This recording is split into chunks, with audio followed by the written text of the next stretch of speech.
In this video, we're going to see if we can come up with a way to make these red textures.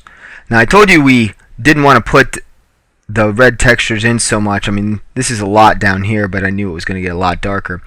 So we wanted to just make it act like there wasn't a texture and treat it as if the entire thing was pretty much yellow. And that's all well and good, because in this case, I want you to see how the texture of the red kind of sits on top of the petal, and that texture is what we need to recreate. So in order to recreate that, I'm using a specialty brush that I created, and I'm going to bring that up on the screen here. So let's see, this one here. So if you were to take a look at this brush, it's pretty basic blob brush, just a bunch of splatter of dots. And what I'm going to do is have shape dynamics, a little bit of oscillation in that. You see how that's going to help put up a percentage so that it gets smaller and bigger. And a little bit of angle as well, so I don't get tire tracks. And then we also put on some transfer. You can take a look at some of these other things like scattering or adjusting the count to make it get a more dense version of it, but I'm not going to mess with those right now. Here is the final example here. So shape dynamics has 48, 32 on angle, and then transfer has pen pressure assigned to it. Now if I use this brush, I'm going to want to do it on a new layer. So I'm going to make a new layer, call it texture, and this texture layer is where I'm going to start painting. Now I want to get some good red in here, and I'm going to work on that same petal we've been kind of playing with all day. And when I press down pretty hard, I get a pretty dense looking picture. So I'm going to do this in those lines and kind of work it the same, those lines going up and out, over and over. Anyway, kind of like that. Now, in order to make it not so distinctive in certain areas, like right here versus right here, I'm going to want to do some sampling as I go to make it smooth out. I might raise my brush size as well to try and make it smooth.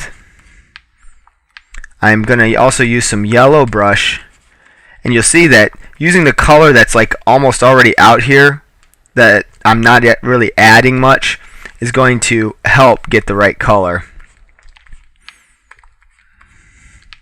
I'm going to shrink it down, go back, sample some of that good red again, take it over here. One of the things also, I'm not concerned about this edge or this edge right now, because I have a plan for that. We'll talk about it in a little bit. And definitely want to get some vibrant red coming in here, kind of branching out. And once again, want to sample it to make it fade into that orangish mode for those regions. So you're kind of just using that over and over again. And every now and then I'm going to do some bigger, just to kind of, it'll make it look a little blurrier because my brush is really a large brush, so it's going to make it have a fuzziness to it, but there is a fuzziness to it, so I think it's going to work.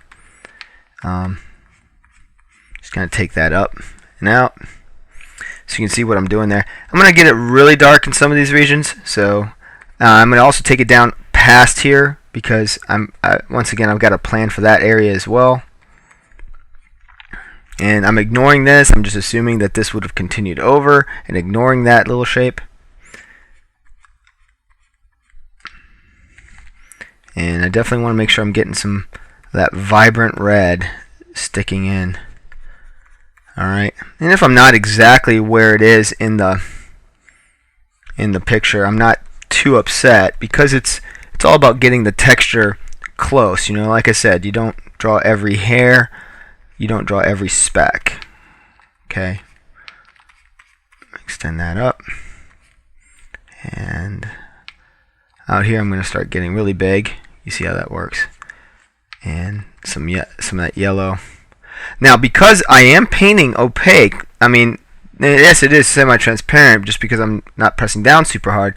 I do want you to understand that I'm going to have to do something to make sure that this fades into the smoother version of it. Also, you see that there's dots up here too. Let me see here. I'm going to zoom out some. And so you can see how that's looking so far. It's doing pretty good. I'm going to just keep that going. I'm going to get some of this yellow out here and see if I can get some of that texture come through. Yeah. So let's see how that looks. We'll zoom in on that. Yeah, definitely where I want it to be. And I'll continue that over here on this side as well.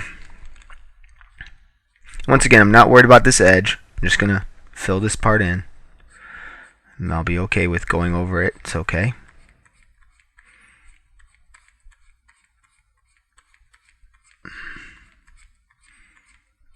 And you're going to lose some of the vibrance with this. It's okay that some of that goes away in this case because I can always go back and just resaturate my paint where I've painted. Definitely want some extra down here and get some of that darker version of the color. I'm going to go back to the original source, get that so it's much darker. And maybe extend this out a little bit, get some of that orange coming through. Let's see. With that orange up here, kind of make that a little fuzzier over there. So you can see how we're doing that. And if I just go ahead and extend this down, it's okay to take my very tiny brush here and extend this down in this area way past where it goes.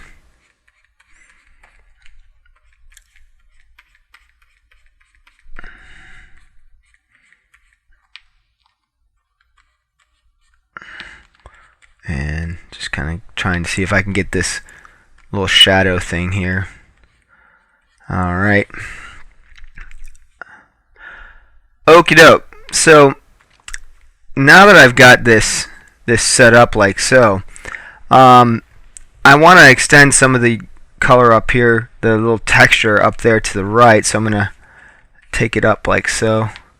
Just sample some of the colors that are already there. So I'm not really altering what's there. And I'm painting very light with my brush so that I don't become too opaque or too much different than what's already there, because I really like what was already there. Alright, so now that I got that, I told you I had a plan for making the edge work okay. And basically what we're going to do is just erase it using a mask. So on the texture layer, I'm going to add a mask, and once I have that mask, I'm going to actually switch back to my normal paintbrush, and I'm just going to clean up that edge by painting it black. So I'm going to make sure we're on black and just kind of come down this edge here and make it go away. Up too far.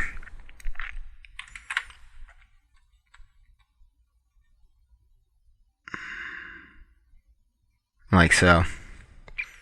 So you go all the way down like that.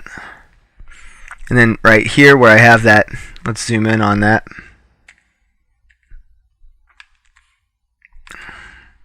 Where I have this little dangling red area, I'm just going to erase using my paintbrush. I'm just going to pull that out. Just like that. And a little bit over here too, just like that. Just kind of taking it out of the equation, right? And over here I need to get the edge of that petal, so I'll get the edge of that petal like that.